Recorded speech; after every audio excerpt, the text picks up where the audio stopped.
James, thank you so much for being here. Oh my gosh, this is your third time. Third time. Sun and Valley. It's an honor. Thank you. Well, thank you for coming, and your energy is amazing. Now, have you always been this way? You're like a natural fireball. Is it 24/7 or? Not even close. No? No, I think the thing I'm learning as I get older and hopefully learn along the way is that cadence is a big part of making it work. Right. And I'm very, very much a person who loves to have my quiet time, reflective time, and I'm an epic reflective person. I really enjoy the idea that 3 o'clock in the afternoon is a time you get a chance to gather yourself. Right. But you know what's beautiful is that I think for all of us who are looking at wellness these days, it's almost a revolutionary idea to think of self-care as the answer.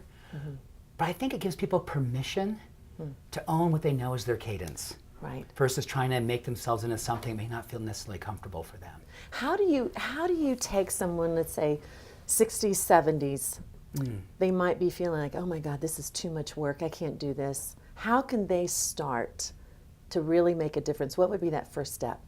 That's a great question. I love, Pirie, is that for me, and having a mom who, my mom had a stroke when she was 49. And she had an incredibly unhealthy way of living. And she started making some great changes in her early 70s. Wow. She gave up drinking, she gave up the news, she gave up a lot of things. And the thing that was really interesting for her was having her bigger why. You know, I think for so many people, if it's about making a change just for themselves, it may be really difficult, especially as we find ourselves getting more settled into our world. 50, 60, 70, we tend to get kind of settled. We have to change our why. And if it's about us, then you know what? The typical opportunity is going to be pretty narrow. Right. And I think for most of us, it's having the why that says, you know what? What's my legacy going to stand for? And not about my legacy when I leave.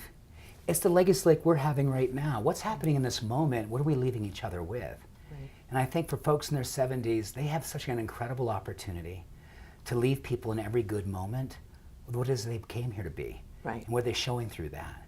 So that tends to get people really excited. Do you think it changes with diet first? Because your idea is thriving, living, getting that energy. What other places besides the obvious food can people find that? You can start with that. You know, I think it's thinking more than anything. Thinking. Okay. I think thinking for everybody is an opportunity for us to really examine how it is that we have certain patterns in our life. And I love to say that our rituals and our behaviors define us. And if we can find a way to create a healthy thought, a new thought, something that absolutely allows us to wake ourselves up from the slumber, you know, this trance of complacency is due to mostly the fact that chemically we're sort of built, if you will, to have efficiencies.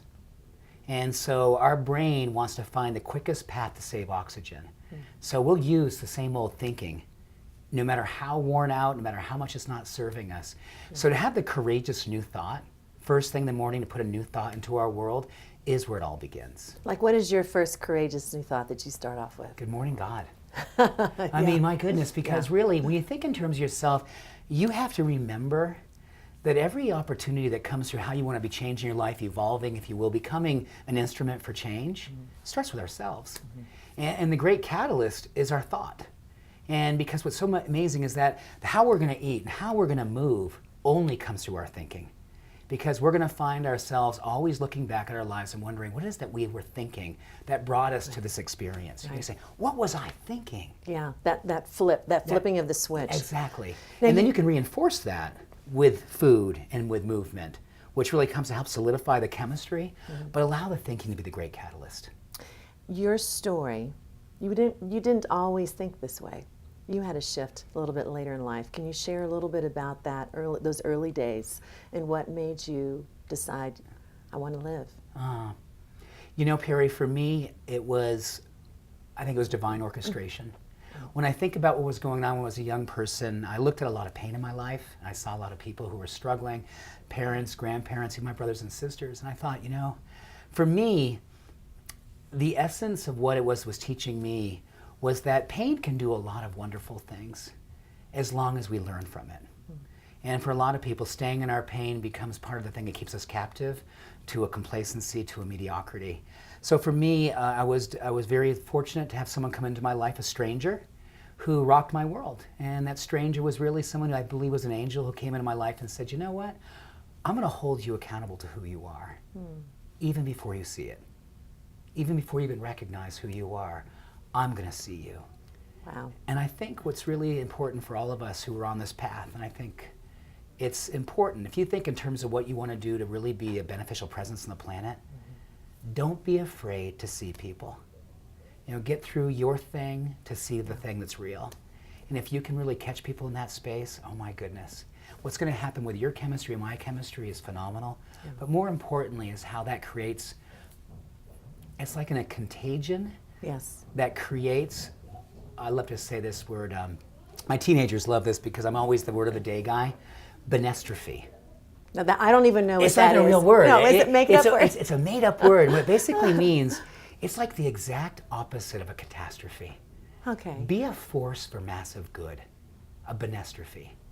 And when you can see people through your stuff and their stuff and catch them in their good and hold them to their good, Pirie, that's a benestrophy. Spiritually, emotionally, biochemically, and that's the opportunity. That's what the human being is here to do. Right. That's how we serve. I'm a big believer that we're alive to the degree that we serve. Mm-hmm. And here's the opportunity. Just allow yourself to be awake enough and courageous enough to see each other. So how do you teach your children how to serve? I love to wake them up in the morning, and the first thing I can do is to catch them in their good. Like, you know how you were sleeping this morning before I woke you up? Here's what I thought about. Let them be reflected upon. Mm-hmm. I think for kids, the first thing that we tend to do is wake them up and put them into a space that's very not much what they want to be. Right. Hurry up, get going. Hurry up, get going. All these things reflecting and reinforcing their inadequacy. Right. You're going too slow, you're not awake, you don't have it together. Allow the moment of waking, the time that you as a parent really steward their greatness. Catch them in their greatness, allow them to see them in their greatness, and let them breathe into that for a few moments, and then start, if you as a parent, you become the epic motion picture. You're the parent. You are the epic emotional picture they're going to see first thing in the morning. So be that force for love. Be that force for courage. Be the person who wakes them up and they go, oh my goodness, you just see my mom. What she does first thing in the morning. How she carries herself. What she does when she's in the breakfast mode. That is your opportunity where theater impregnates in their heart. Right. And I think too often we forget the role that we have as parents. We're their most important teacher. They're sponges. Oh my they gosh, watch us. They're receiving everything that we're bringing in. Right. Bring in something great. Make your life that epic motion picture. Right. Put sticky notes all over your space. You remind yourself who you want to be and how you want to show that to them. It teaches them that. Absolutely. Speaking of it, what is epigenetics? Epigenetics is this fabulous new field of medicine, really understanding that how your environment helps to program or even reprogram your genes. So if you grew up in a place where there was a ton of bad television, a ton of bad music, a ton of just stuff that wasn't so good, your genes will express inflammation. And inflammation is basically a way that your genes express aging and disease. So the beautiful thing is that every single day, you want to look around your life and say, you know what kind of things can I place in my world that express harmony and peace and love and things that really reflect what I want to be about? Because your genes It's taking it all in. That. They are literally sponging all that stuff in and saying, you know what? I want to express vigor and vitality and peace and awesomeness as long as what's going on around me does that. It's such an important part when you choose your friends. Right. You know, what kind of friends do you place in your life? And what kind of role do they play? It's absolutely direct in how your genes portray either health and harmony or fast forward aging and disease. And that's why you say no news. No Don't news. bring in bad news. How long has it been since you watched Since news? 1987. Wow. Yeah. You know what's funny, Pirie? I don't think I've missed anything.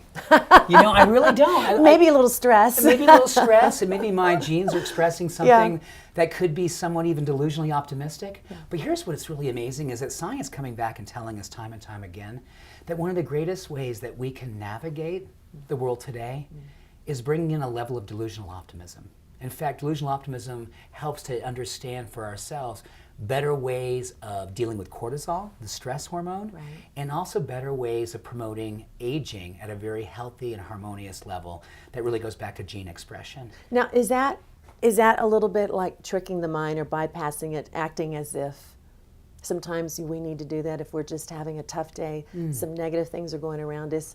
Is that a little bit about what you're talking about too, and we can change and manage those by putting that in our mind and our thinking of. You're spot on, Pirie. I think what's Okay. really important for us to remember, this isn't about negating what's going on. Yeah. This is about allowing yourself to choose how much of that really do you need to move forward. Now, we have an opportunity and a responsibility to discern what is that the media we allow to play in our own minds. Yeah. And so for us to really understand that we can choose the channel is a huge responsibility and hopefully a great opportunity.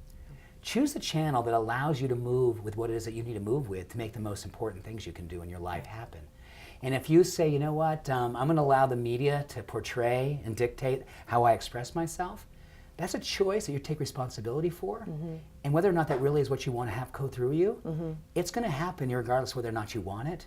So choose very wisely that I'm a big believer your inner atmosphere, it creates your outer weather. Right. What is it you want to be seeing? Right. How do we do this on a daily practice? The daily practice is wonderful because it comes down to think, eat, and move. The beautiful thing about our chemistry is that it's really set for optimum, if you will. And optimum means that there's no conspiracy really going on. And I think the physiology that we have to reconcile is that we have a choice to use our thinking, our eating, and our moving to allow our physiology to promote what it is that we want to bring into this world. So use those 3 simple steps for a personal declaration of self-care. Self-care is a declaration that says, you know what, how I choose to show up every single moment of my life is an opportunity to use these 3 simple practices. Don't get yourself caught up in all the things you should be doing. Your to-do list could be really, really simple.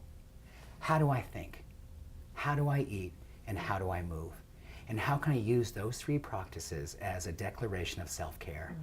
And through my self-care, trust that I become a catalyst for everyone I associate. If you're a mom, if you're a dad, and you're wondering what's happening to your kids, if you're happening to yourself in that positive way with those 3 simple practices, you will be amazed what happens to the vibration around you. Science tells us it's bulletproof. It's our willingness to own it and practice it every single day that allows it to happen. Those are good words, wise words. Thank you. Thank you. It was Thank an you honor. so much. Oh, it was an honor for me. I appreciate it. Yeah, we'll have to bring you back a 4th time Thank soon. you. I'd love to. Okay. Thank you. Thanks, James.